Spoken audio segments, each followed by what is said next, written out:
everybody, how are we doing? So I'm hoping you can hear me through this morning. I am on my way out. I thought I would make this video. I'm on my way to work.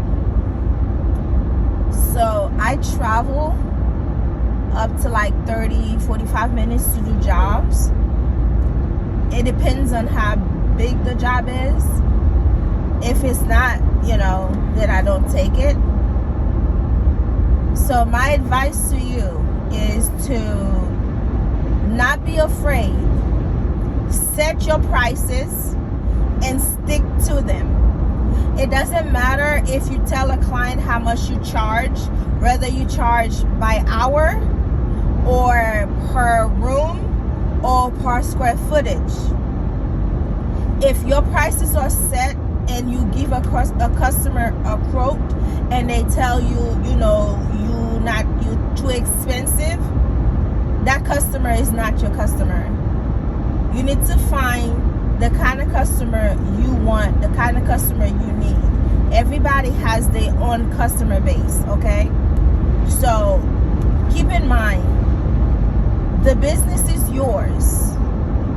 You had to, pay for everything. You have to go do the job. So if you tell them how much it is, they say no. Don't be afraid. Don't be sad. Don't wish you kept the customer or you had given them a lower price, because I'm here to tell you, if you lowball your prices, okay, by the time you finish the job, you will never want to go back. You won't be happy. You won't do a good job. So my advice to you is to stick to your prices. Stick to your guns, okay? If you lose that customer, there is another one right around the corner.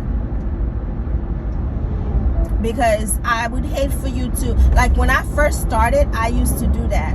I would I would price low, and then when I really get into doing the job, then I realized, oh my God, I'm doing this for free, because the money that it cost me to put the business in the map, as far as promotion, the business cards and all this and that, driving there, doing all that physical work, then I realized it was a mistake to price it that low. And then you probably want to, do a half job or a bad job because you don't want to overdo it because the price is not worth it. Don't do that. Stick to your prices, and whether you price it low or you price it high, don't ever half do a job because you don't think it's worth the money for you. Always do a wonderful job, no matter how big or how small or how much you're getting paid for that job. Because keep in mind, that one customer who you price low may refer somebody to you because you did such a wonderful job. So when you get that next customer, don't try to make what you lose from the previous customer. Just charge them correctly and start building like that, okay? You will find people. I actually lost a customer one time when I first started, and that was like years ago. She called me and asked me how much. She told me how many bedrooms she had, how many bathrooms, and all this and that. And then I told her how much I charged, because I was first starting. I was trying to build a clientele. I told her how much I charged. Do you know she told me she didn't want me to come service her because based on my prices, I wasn't professional enough for her. She didn't think my business was big enough, or she didn't think we would do a good job enough for the price that I was trying to charge her. So trust and believe when I say this. You can lose customer by pricing too high. You can lose customer by pricing too low. You have to find your middle ground. You have to find yours, because everybody have their own, and it really do depend on the state that you are and the area that you're trying to service, okay? So that's why I say you need to find your customer base, because if you don't, then you will regret it, you will get frustrated, you will give up. I don't want you to start this and give up. All right? I want you all to be a success at whatever it is that you decide to do.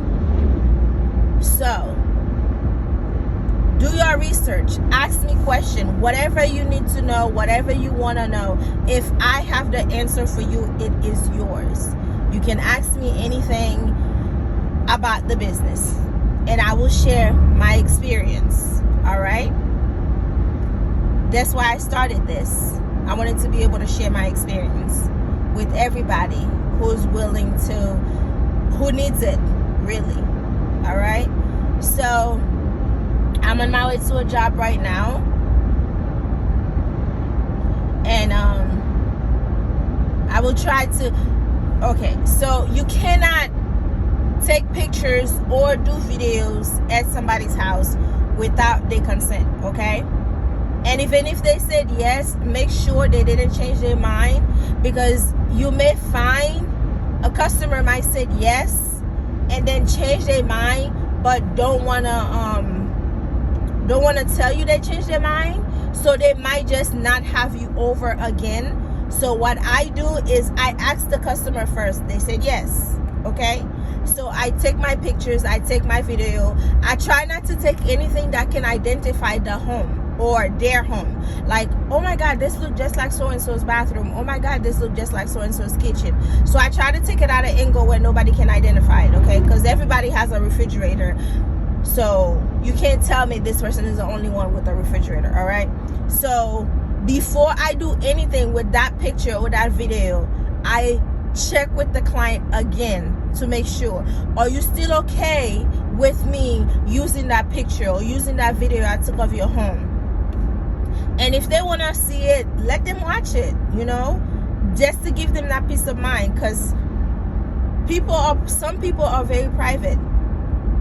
So if they say no at any given time, the answer is no. That means you do not try to cut corners or try to edit the video in a way. Just delete that video and move on to the next one, all right?